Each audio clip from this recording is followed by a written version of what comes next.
set of documents. We have a single document that we are expanding on that has graphics for um,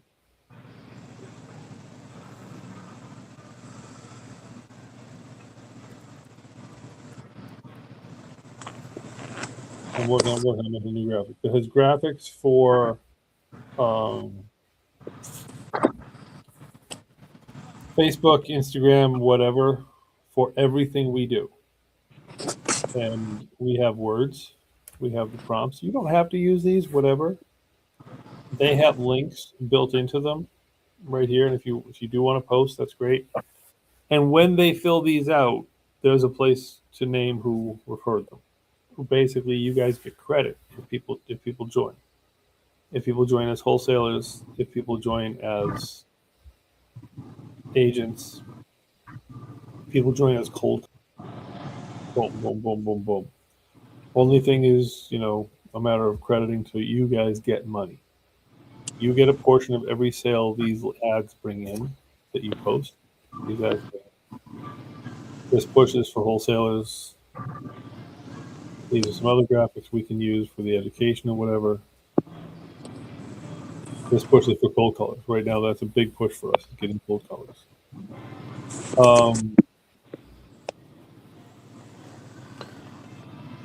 And this is just one more graphic I'm going to throw in there.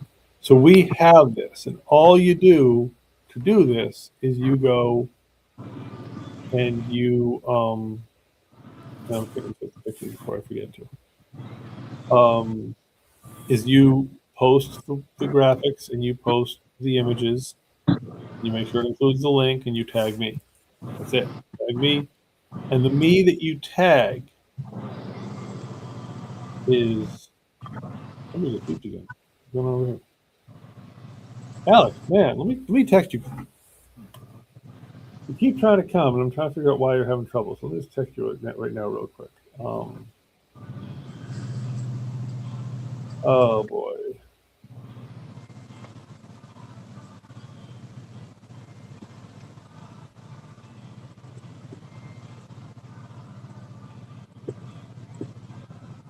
Hey, Alex, I'm noticing you're having trouble getting on the StreamYard. I can't tell if you're there or not, but you can also watch it on YouTube. But give me a call later today so we can get you set up and caught up, and we can figure out where you're at and how we can develop. All right, so that's that.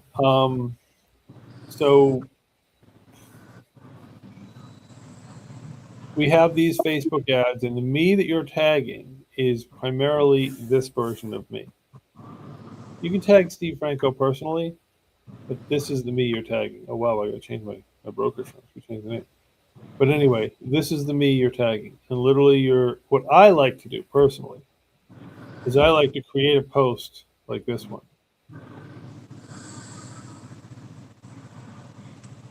and then share it. The reason I like that is because then it says group, and I can just go ba-bing, ba-bing, ba-bing, ba-bing, ba-bing, ba-bing, ba-bing, ba-bing. Now on this computer, it does this little. It pops every group up individually.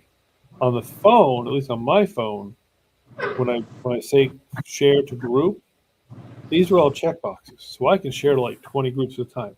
Now here's the trick: when you forward this post, you want to grab the words into your clipboard,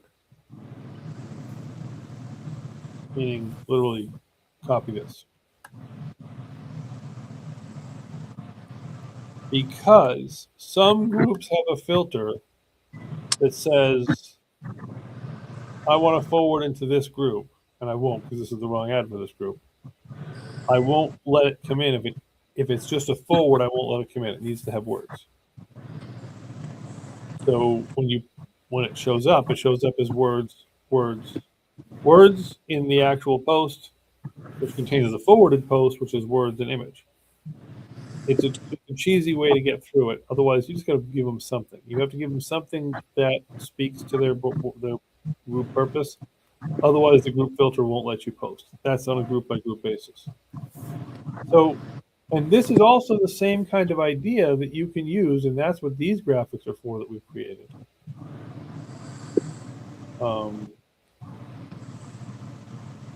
we've created graphics for going after landlords. Again, you don't have to use these. This is not a requirement. This is just, it's here. We buy houses in any condition. You want to sell this piece of crap? We're the guys who you want to sell this piece of crap to. Okay. So, and we got to remember that, first of all, this is not, you don't tell them it's a piece of crap unless they use that word first. But this, to them, this may be the largest asset they ever come in contact with. To us, this is just another day at the office. Their needs, the needs of the guy here, is what matters. Understanding, like, Ryan and I are,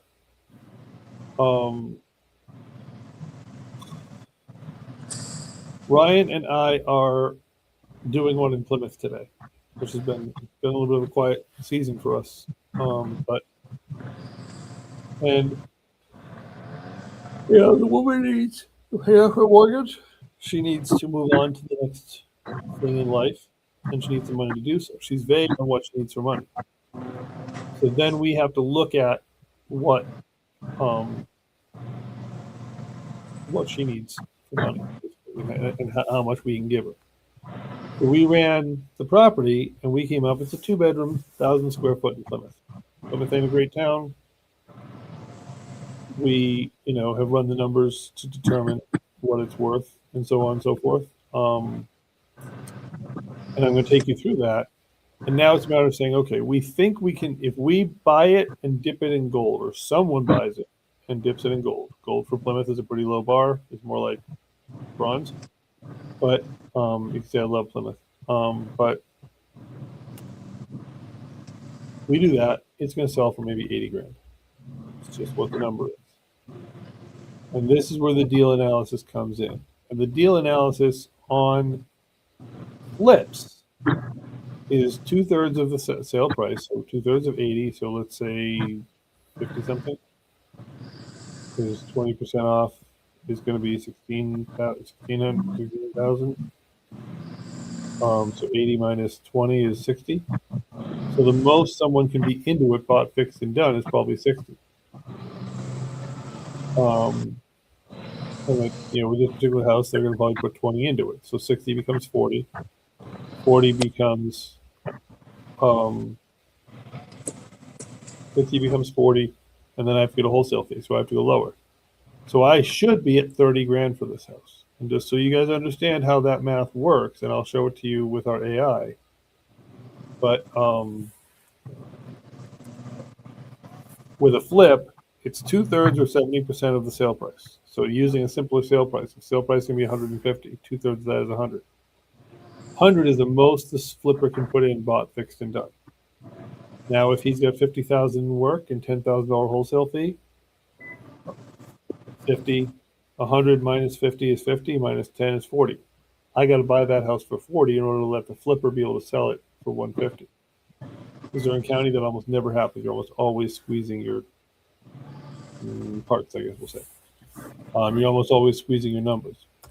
But it's good that we have a handy-dandy tool or set of tools. I'm going to scroll this up so you guys can actually read it. On reihomepage.com, resources, JV team. We have our forms and such. We have our docs and scripts. Script based and data tools. We need our flood zone opened up. And we need at least our GPT analyzer opened up. We might need other things, but we definitely need those two things.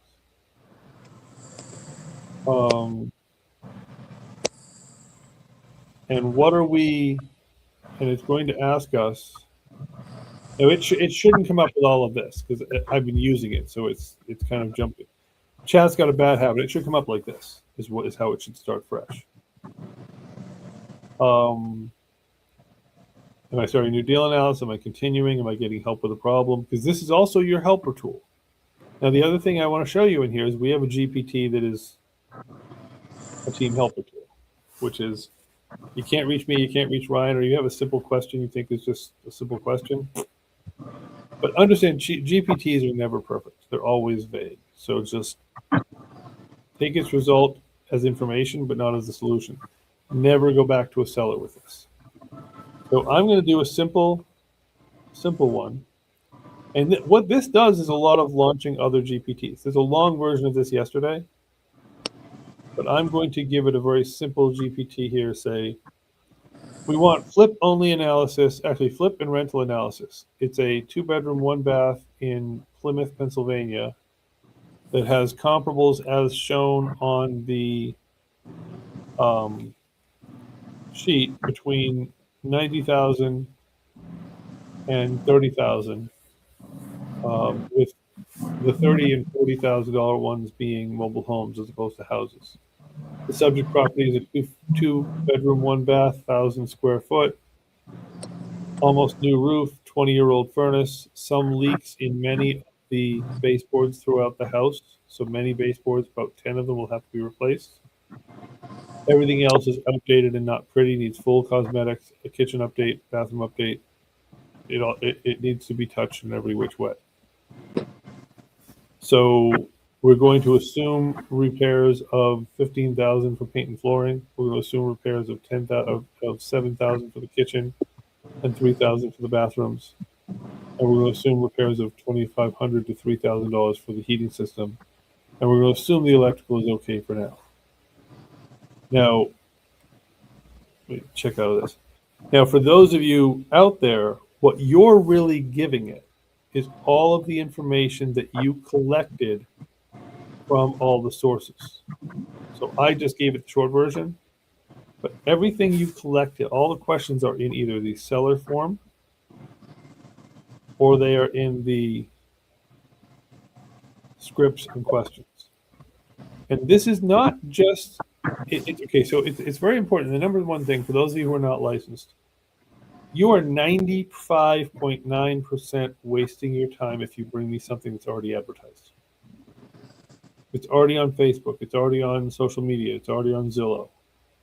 The world has seen it at that price. Unless we can get it for like half that price, there's no value. Had someone bring me something, the land is listed on Facebook right now for $59,000. The guy said that, hey, listen, you want to buy this? Well, I do, but I can't buy it at $59,000. Why? Because I need to find a buyer for it, and the world's already seen it at $59,000. So we get it under contract, and my agent, my trainee said, "Well, put it under contract for $50,000." I said, "Okay." Put it under contract at $50,000. We bring it back at $59,000. He's like, "Yeah." I said, "So we bring it back at the exact same price the world has seen it." So if you're not licensed, or you're not going after a let me be your listing agent, things that are already advertised, 90% of the chance won't work. Now, this one was a lightning bolt. The guy's going to take $30,000 because he's that desperate, which tells me it's still probably not going to work, but at least he's giving us room. So you need all these. So you're going to call them up, and it's very important when you're talking to these people. Who are you? It's one of your first polite questions. Well, I'm the seller. Okay. So your name's on the deed? No, I'm the seller. I work for the owner. Okay. So your name's on the operating agreement for the company? No, I'm the seller. I work for the owner. Okay. So your check is cut from the same entity that owns the property, or are you a wholesaler? If they're a wholesaler, the game is almost always over. Because where is the room for us? I have done deals where I've signed on with wholesalers and I've resold the property, but it's just rare. So if you're not talking to the deeded owner or the one in control, meaning the owner of the LLC that owns the property, 90% of the time you're wasting your time. Because you're talking to a wholesaler, you're talking to somebody who says they're a seller who doesn't directly answer the question. You can run it, but the reality is if they're already marketing the property or they're not the owner and there's somebody in the middle, we want to be somebody in the middle. We don't want to be somebody in the middle with somebody in the middle. We don't do daisy chains. Very true. Yeah, so yeah, exactly. So like, I don't work for that. So anyway, the other thing is, you're entering all this, you're getting all these answers about seller information, seller contact information, property information, nickname, city, state. Tell me about the units, tell me about the conditions. Okay, you might not get all that from the seller on your first phone call. You may have to fly with some of those things that are missing. But there is no reason, you might forget them, they may not want to answer. There is no reason that you should be presenting stuff to us. Pictures are also options. We try to get pictures, but we don't insist on pictures. But the stuff that motivation, when do you need the money? Like this lady today, well, how much do you need? I need as much as I can get. Well, all right, how about if I give you $1,000? Well, no, I can't take that. Well, then put me in the universe. I'm not going to get an answer out of it. I'm just not. But what there's no reason you can't get me. First of all, you search it, you Google the address. On Zillow or any of them, it's going to say listed by owner, listed by broker. If it's listed with a licensed agent, we drop it right there. The conversation does not continue because the only person we're allowed to talk to is the licensed agent. Well, I have an agreement that I can market it myself. Great. I have a license that says I can't do that with you. Okay. Oh, Alex responded. I didn't see that. Sorry, buddy.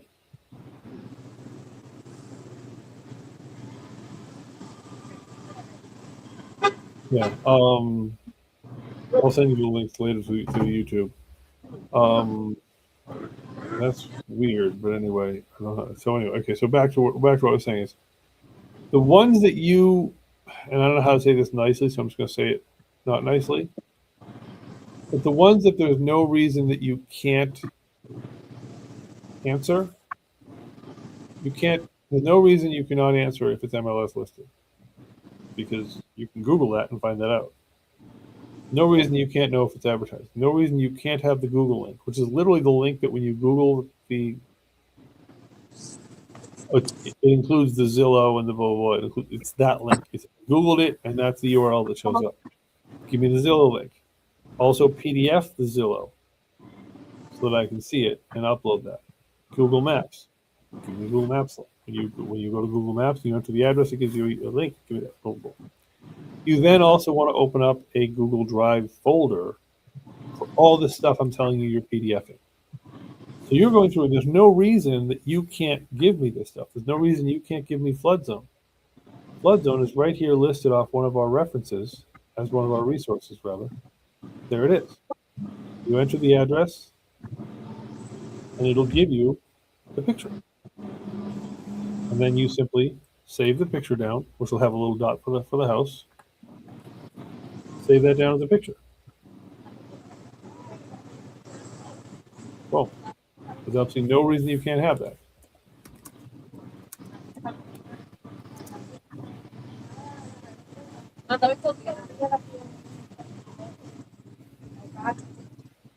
So you're grabbing this. You're also looking and saying, okay, I'm looking at it too. I'm not just saving the picture.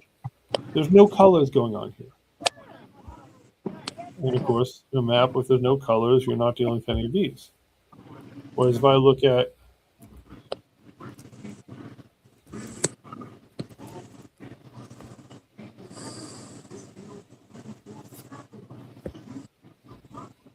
now I'm looking. This is not searching. Oh wait.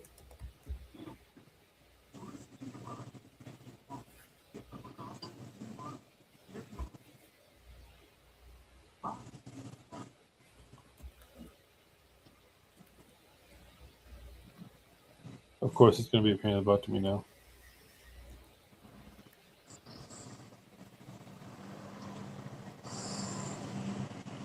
Oh, I see. Okay. All right, now here's a great example. We've now discovered that this house is in Zone A flood zone. And again, you're going to save the picture down, you're going to store it, and you're going to provide the information. You're also going to be able to answer, is it in a flood zone? And yes, it's in flood zone A. By the way, if it has blue, many of us understand that blue is commonly associated with water. A flood zone with a bright blue like this is a bad sign. Doesn't mean you can't do anything with the property, but it means it's going to require flood insurance. That's not information. That's just information for the buyer. Simply, and it's also a negotiating factor. Ma'am, I would love to give you top market value for your house. If it was over here, I possibly could. But you're in a flood zone. Well, no, it'll never flood here. Well, according to the federal government, your lender is going to require, someone's lender when they buy the house is going to require flood insurance, and that's very expensive. So it's a negotiating tactic. All of this is information. So you're collecting all of this stuff, is what I'm getting at. Medias and files, pictures. And you're creating a Google Drive folder. You're uploading the Google Drive folder to the link of the Google Drive folder goes in here. And when you share the Google Drive folder, it's very important that you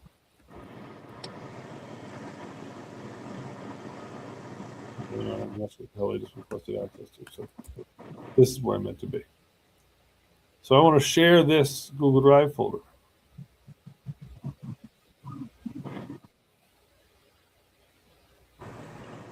It's still loading slowly.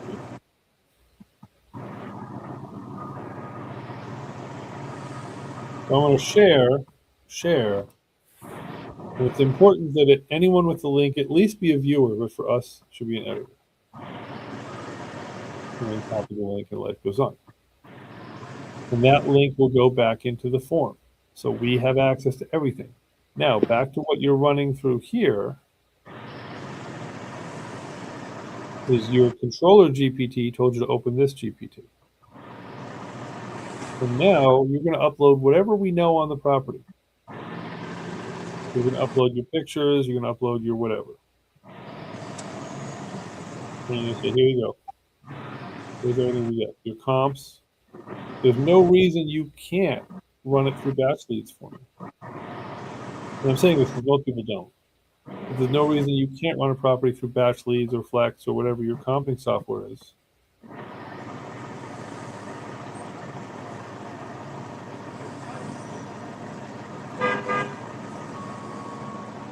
And you can PDF this, and you can go to comps.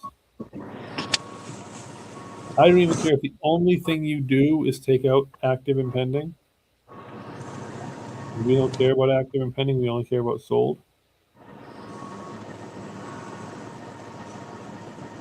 And you now have the ability to either PDF this out, which is the better thing to do, or save that down. So you've now saved that all down. Boom. And you upload that into the GPT. Now you've uploaded all that into the GPT, and it's going to lead you through a lot of other steps that come next.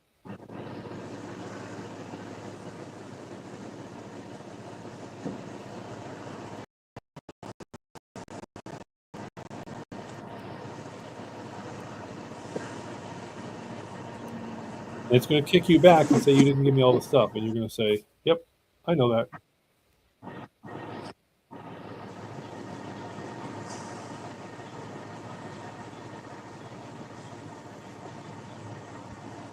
And ChatGPT is stupid. Sometimes you have to answer the questions twice. And you follow its instructions, and it will, and every time it completes a stage, two things are going to happen. You're going to take everything you have on it, and you're going to paste it, and you're going to upload whatever your files are. And then when it gives you a result, you're going to save that result into a Google Doc or a Word doc. You're going to literally take this, save it down, and upload it to the Google Drive. And I'm not going to go through the whole game. I'm just going to give you the, sort of the top line version so you see this with deal analysis. And there's a lot of bouncing back and forth. There's about 9 steps to this. But again, this is something you can do. You copy it, you paste it into a Google Doc, and you also paste it back here again. And you play this ping pong game until it does all the ping pongs. And then it will give you, this will give you a final rundown valuation. It'll give you a completed document. That's what you do. You save that document down, put it in the Google Drive. And then message us and say, hey, here's the result, because it's going to give you an executive summary. Include that in the message to us. I submitted the form, here's the result, and here's the link to the Google Drive. That's when we have enough to really get involved. We can't really get involved too early in the process. And I know it's easy for you guys to say, hey, this guy just contacted me. I just want to know if it's worth doing. But the only way I know if it's worth doing is if I have all the information. If I don't have this information, I have to go get that information. And I'll be perfectly blunt, guys. If you don't give me this information, then for those of you who are not licensed, the 40, 50% I can pay you gets smaller real fast. And agents, licensees, same thing. If I don't have the data, if I have to go find the data that you as an agent should get, then, I mean, I don't know how to say this nicely, so I'm just going to say this.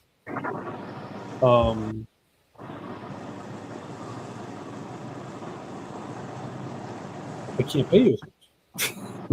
Because if I have to do what you guys were supposed to do, I can't pay you as much. So that's the reason we made this AI. That's the reason this AI has so many steps to it, is to make sure you've done everything you can to collect everything you can. And if you can't, you say, I can't collect that, here's partial information.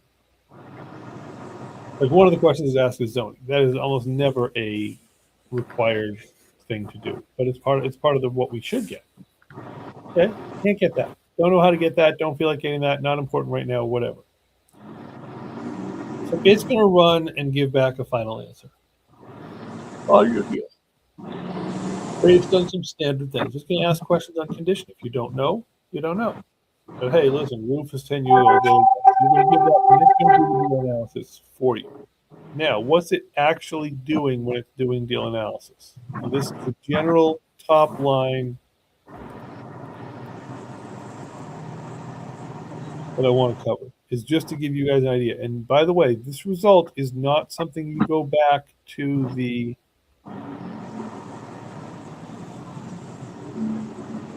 seller with. You don't go back to the seller until we talk. So that's kind of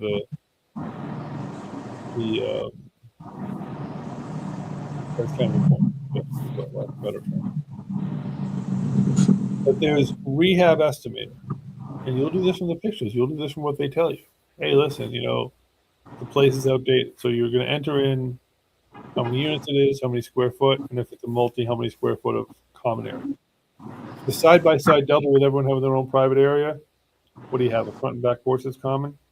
Okay, fine, 500 feet. You got stairways, you got hallways, whatever. And so then it's going to say average per apartment. It's going to add this times 2 plus that divided by 2. Boom, boom, there we go. I've met a condition. I need to do 2 apartments totally over. That's the price to do 2 apartments of that size totally over. Done. Windows, bedrooms, da da da da da. The AI gives you an estimator like this. Okay. Total we have 90,000. We then jump into flip. And I do these in my head most of the time, but basically here's the spreadsheet. And you guys have this in your tools and such, by the way. Which when I'm pointing to tools and such, I'm pointing to main spreadsheet, basically.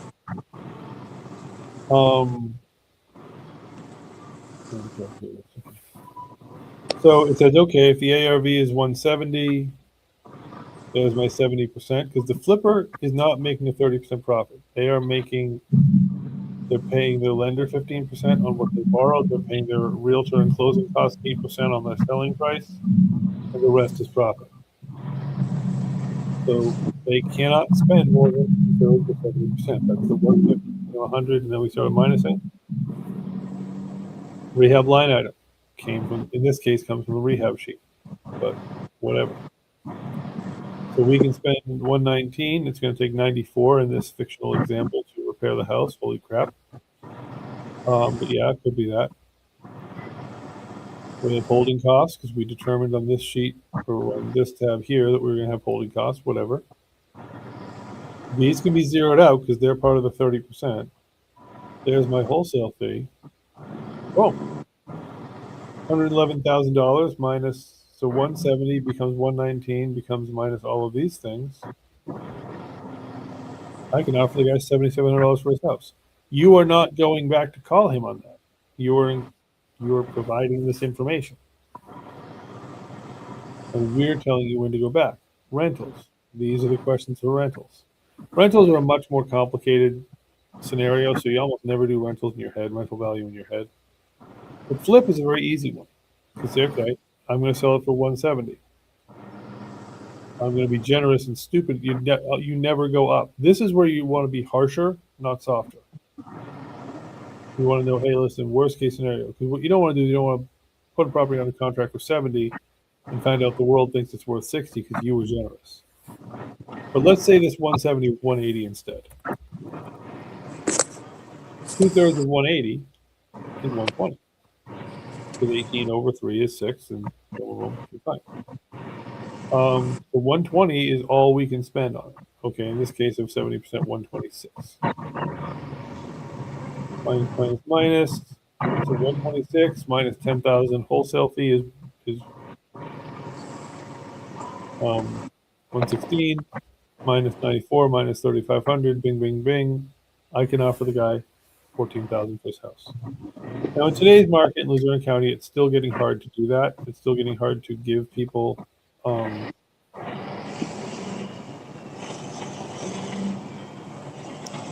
price they should get. They still are trying to get for a higher price. So this gives you the range. Now, what the AI gives you is AI says this gives you the hard lowest number. And sometimes you sit there and say, all right, you know what? There's no way that's going to work. Now let me go look at my rehab numbers. All right, the furnace still functions. Okay, the plumbing still functions. I probably don't need to do a full plumbing replacement. I can probably just do a pad for 20% plumbing replacement. Yeah, okay, so 20%.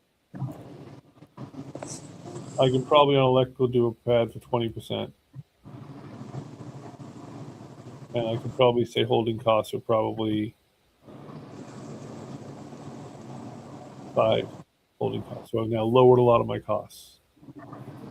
I mean, you can then say, okay, I'm looking at the exterior, and I don't really need to do a full exterior. I can do, half that. In a lot, and this is where the art comes in. So you're giving us the hard numbers and letting us work the art. We can discuss the art.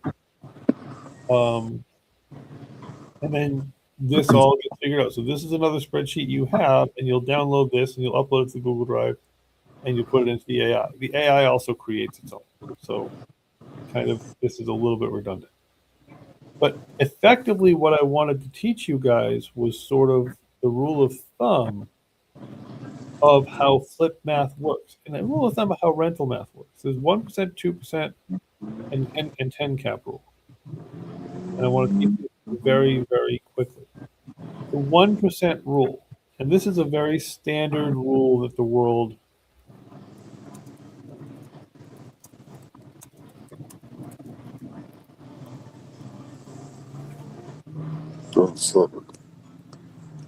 is that monthly rental income is 1% of purchase price. So if I'm renting it for $2,000, my purchase price is $200,000. 2% rule is similar. I'm renting it, and it's 2%. My NOI is 2%. The property should rent for at least 2% of its purchase price. And these are nothing but red light, green light. If it fails both of these, then the asking price is wrong, because these are easy bars to reach. Okay. I have a lot of places that make $2,000 a month, and they are not worth $200,000 a year. Not to me. I will not make money on them. If I owed $200,000 on them, I would not make money.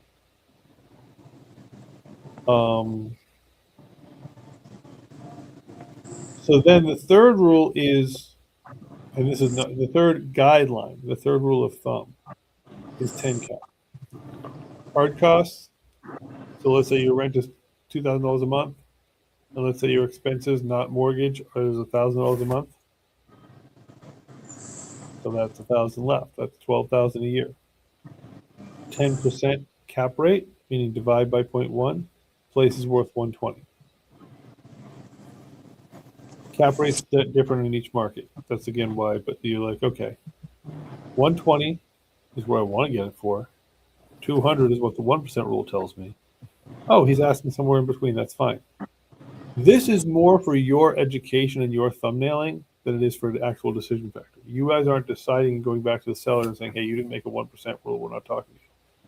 That's strictly for me and Ray. This is a way for you to understand quick thumbnail math. So when Ryan and I are like, wow, that we'll have to run it, but that doesn't look good. Because this is what rental math looks like. It's not a quick thumbnail sketch. So all I wanted you guys to understand is that these are general rules of thumb. Even the 70% is a rule of thumb. Even the 2/3 is a rule of thumb. These are general rules of thumb.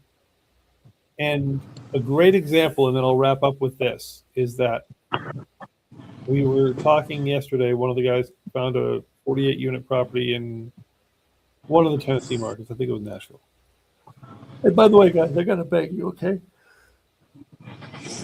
Please don't just randomly go around the country. Just don't. We focus on northeastern U.S. Self-storage, we focus on a bunch of places. But we focus on mid-Atlantic U.S. We focus primarily on Pennsylvania, eastern Ohio, western New Jersey, southern and western New York, stuff that touches PA. Because we have the most data for that. We have the most information. We have the most resources. We have the most boots on the ground. And it's a very popular investing market. So why are we screwing around? Anyway, and I'm not saying it's like ignore anything outside the area, but you bring me something in Nashville. Now we got to learn about Nashville. Bring me something the next day. You bring me something in Indiana. Okay, now I got to learn about Indiana. Why? Did you call the data? I mean, we have data. We have people to call. We have whatever. Did you call it? No, you didn't call it. Okay, fine. So, but anyway, he found this property. It's a 48-unit. It's pretty, reasonably okay in a very growing market in Tennessee. All right, fine. Growing market in Tennessee, fine. We're fine. We now have. They wanted, and so the numbers that they gave, and I'm just going to put these over here so you see them. They're making $44,000 a month on these units, and there's 38 units rented of 48. So they are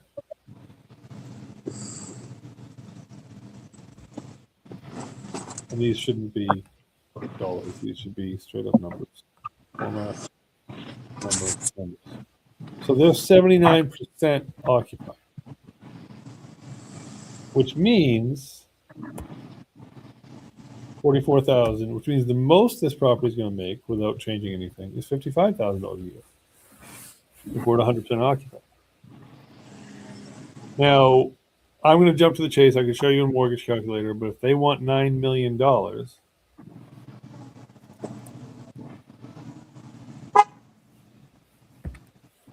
and I do have questions because when I get to the loans of that volume,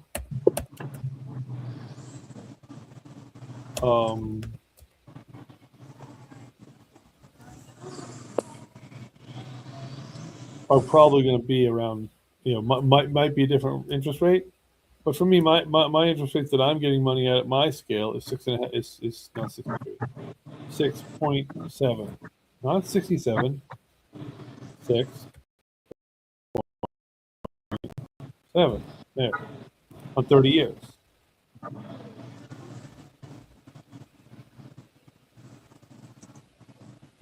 Perfect times.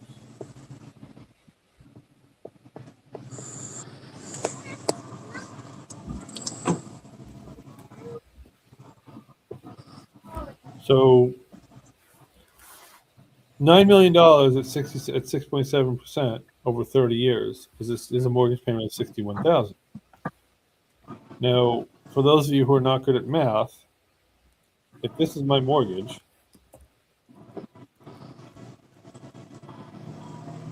and this is my max gross income,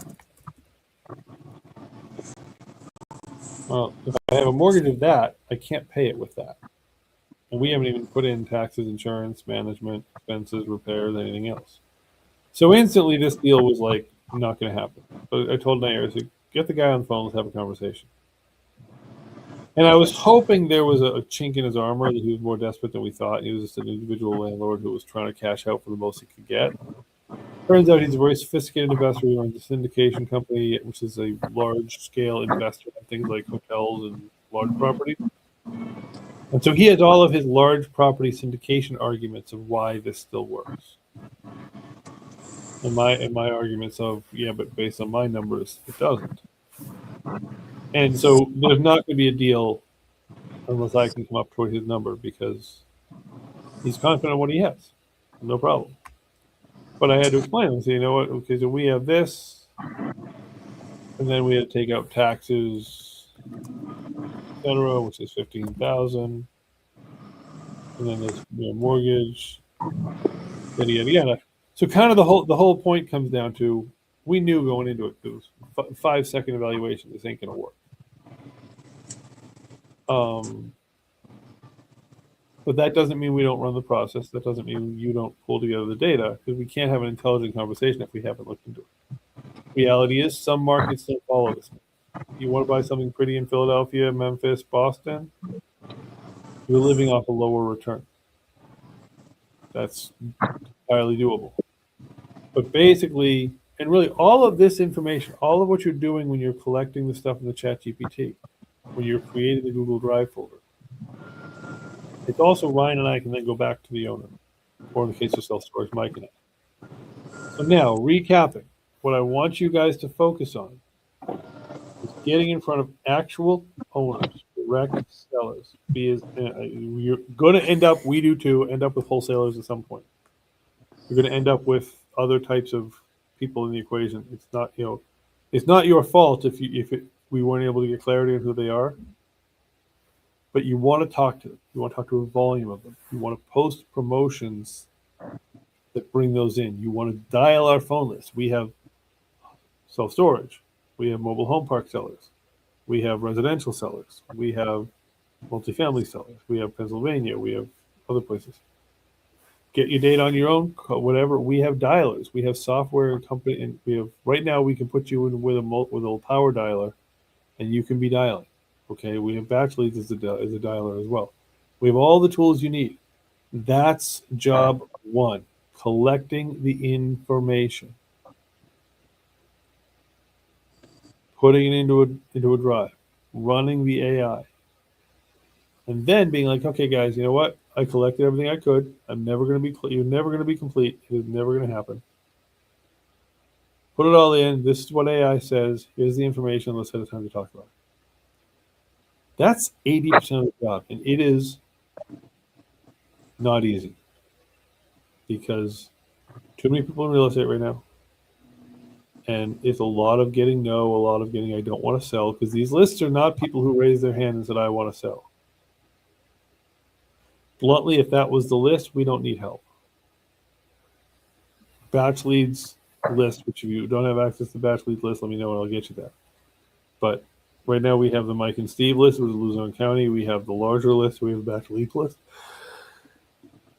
Okay. Batch leads, and we have real estate bees. So we have 4 or 5 different lists plus self-storage. But you're calling, in most cases, you're calling these people, and they didn't ever think about selling. Or they're already listed. Or whatever. So you're a lot of calls to get to the gold.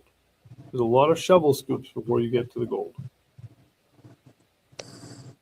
But when you get to the gold, it can be worth thousands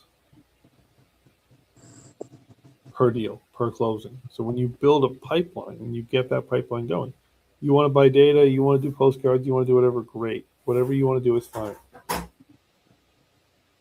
So any questions before I let you guys go? Not from me. All right. Then I guess we're all set. And Glenn, I'm glad you're almost done your recertification process. When you get there, let me know, and we'll go from there. Sounds like a plan. All right, thanks, man. Bye-bye. Bye.